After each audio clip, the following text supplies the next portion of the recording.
Halo anak-anak, selamat datang di SMP Pangudi Luhur Salatiga dan salam sejahtera untuk kita semua.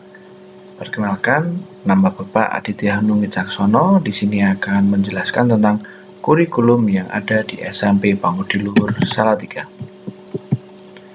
Materi yang akan kita bahas adalah sebagai berikut.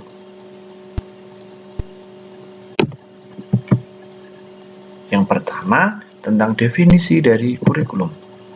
Kurikulum adalah seperangkat rencana dan pengetahuan yang di dalamnya mengenai tujuan, isi, bahan pelajaran, serta cara yang digunakan. Sebagai pedoman, penyelenggaraan kegiatan pembelajaran untuk mencapai tujuan pendidikan tertentu yang semuanya diatur dalam Undang-Undang Nomor 20 Tahun 2003.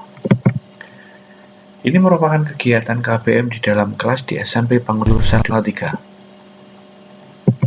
Sedangkan ini adalah kegiatan di lab komputer. Itu kegiatan di luar kelas. Yang ini kegiatan di lab IPA. Ini adalah kegiatan presentasi yang dilakukan anak-anak SMP Pangudi Luhur Salatiga. Kemudian selanjutnya adalah dasar hukumnya. Dasar hukum yang pertama adalah Permendikbud Republik Indonesia Nomor 35 Tahun 2018. Yang kedua, Permendikbud Republik Indonesia Nomor 37 Tahun 2018. Dan sekarang ini karena pandemi, ada surat edaran Sekretaris Jenderal Nomor 15 Tahun 2020 tentang kegiatan belajar di rumah karena masa darurat COVID-19. Kurikulum yang ada di SMP Pangudi Luhur Salatiga. Kurikulumnya adalah kurikulum 2013, yang dimana kurikulum ini mengharapkan semakin mengembangkan keseimbangan antara sikap spiritual, sosial, pengetahuan, dan keterampilan. Nah, di sekolah kita semuanya akan dikembangkan. Yang pertama, sikap spiritual. Ini merupakan contoh anak-anak apa yang dilakukan siswa-siswa SMP Pangudi Luhur Salatiga tentang sikap spiritual. Sikap sosialnya juga dikembangkan. Keterampilannya apalagi? Ada keterampilan dalam mengolah tempe dan keterampilan dalam bermain bola voli atau olahraga. Struktur kurikulum dibagi menjadi dua kelompok, kelompok A dan kelompok B. Di kelompok A ada pendidikan agama, pendidikan Pancasila dan Kewarganegaraan, bahasa Indonesia, matematika, IPA, IPS, dan bahasa Inggris. Sedangkan di kelompok B, seni budaya, PJOK, prakarya dan atau informatika, bahasa Jawa, kepangudiluhuran, dan bimbingan konseling.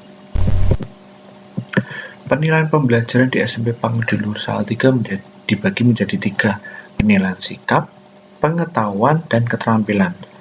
Ketika kita mendengar penilaian sikap, ada penilaian spiritual dan penilaian sosial. Yang kedua, penilaian pengetahuan ada tes tulis, lisan, maupun tugas.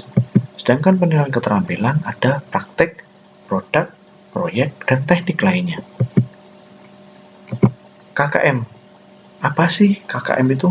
KKM adalah nilai minimal yang menyatakan peserta didik itu tuntas belajar atau belum.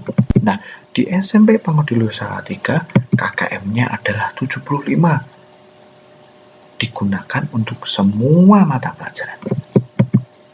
Nah, ilustrasinya adalah aku dapat 70. Aku lulus KKM atau tidak ya?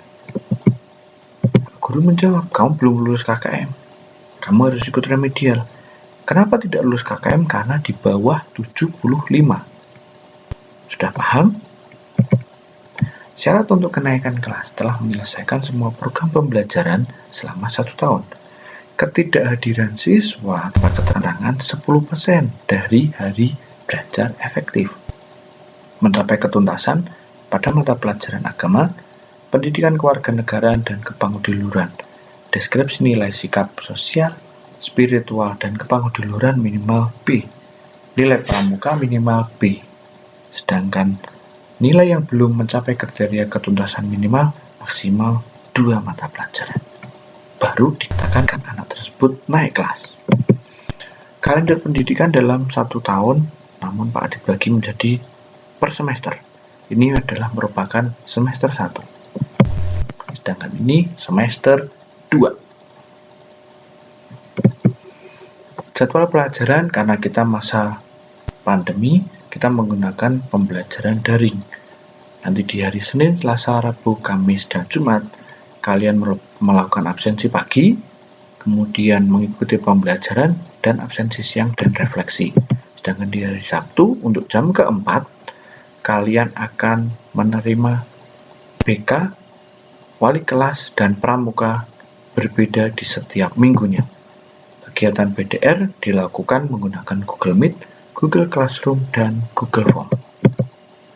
Yang pertama, kalian harus punya email dulu.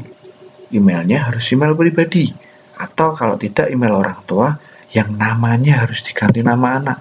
Kenapa? Karena Bapak Ibu guru akan mengalami kesulitan apabila namanya tidak sesuai dengan nama yang ada di daftar nilai kalian.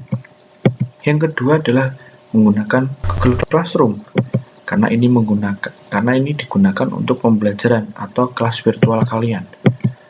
Yang ketiga, Google Meet. Ini dilakukan untuk pembelajaran virtual atau tatap muka secara virtual atau meeting. Yang keempat adalah kalian akan membuat WhatsApp group, yang dimana WhatsApp group ini digunakan untuk tanya jawab ketika pembelajaran.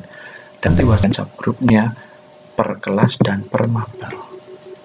Terima kasih kalian sudah mendengarkan Bapak. Semoga apa yang Bapak sampaikan kalian paham, dan selamat melaksanakan aktivitas selanjutnya. Sepalusa bersahabat, Sepalusa.